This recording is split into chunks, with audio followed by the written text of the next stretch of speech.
ತಂಡೆಲ್ ಇದು ನಾಗ ಚೈತನ್ಯ ಹಾಗೆ Sai Pallavi main lead ರೋಲಲ್ಲಿ ಆ್ಯಕ್ಟ್ ಮಾಡಿರೋ ಸಿನಿಮಾ. ಇನ್ನು ಸಿನಿಮಾ ಹೇಗಿದೆ, ಸಿನಿಮಾದಲ್ಲಿ ನನಗೇನು ಇಷ್ಟ ಆಯಿತು ಏನು ಕಷ್ಟ ಆಯಿತು ಅಂತ ಕಂಪ್ಲೀಟ್ ಆಗಿ ಈ ವಿಡಿಯೋದಲ್ಲಿ ನೋಡೋಣ. ಇನ್ನು ಸಿನಿಮಾದ ಒನ್ಲೈನ್ ಸ್ಟೋರಿ ವಿಷಯಕ್ಕೆ ಬಂದರೆ, ರಾಜು ಹಾಗೆ ಸತ್ಯ ಇವರಿಬ್ಬರೂ ಕೂಡ ಚಿಕ್ಕ ವಯಸ್ಸಿನಿಂದಲೂ ಪ್ರೀತಿಸುತ್ತಿರುತ್ತಾರೆ. ರಾಜು ಒಬ್ಬ ಫಿಶಿಂಗ್ ಮ್ಯಾನ್ ಗ್ರೂಪ್ನ ಲೀಡರ್ ಆಗಿರ್ತಾನೆ.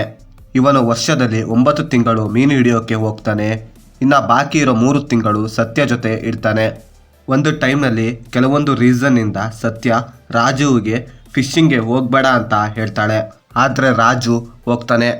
ಸತ್ಯ ರಾಜುಗೆ ಯಾಕೆ ಹೋಗಬೇಡ ಅಂತ ಅಂತಾಳೆ. ರಾಜು ಆದರೂ ಯಾಕೆ ಹೋದ ಮೇಲೆ ಅವನಿಗೆ ಏನಾಯಿತು ಅಂತ ನೀವು ಸಿನಿಮಾ ನೋಡಿದ್ರೆ ತಿಳ್ಕೊತೀರಾ.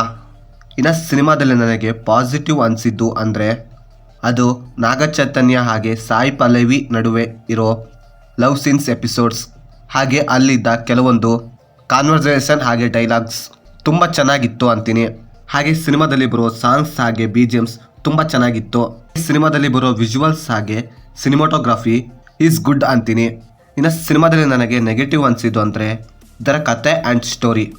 ಆಲ್ರೆಡಿ ಗೊತ್ತಿರೋ ಕಥೆನೇ ಚೂಸ್ ಮಾಡಿದ್ದಾರೆ. ಓಕೆ, ಆ ಸ್ಟೋರಿನಾದರೂ ತುಂಬ ಎಫೆಕ್ಟಿವ್ ಆಗಿ ಬರ್ಕೊಂಡಿದ್ದಾರಾ? ಅದೂ ಇಲ್ಲ. ಇನ್ನು ಸಿನಿಮಾದ ಸ್ಟೋರಿನ ಆರಾಮಾಗಿ ಪ್ರೆಡಿಕ್ಟ್ ಮಾಡ್ಬೋದಾಗಿತ್ತು.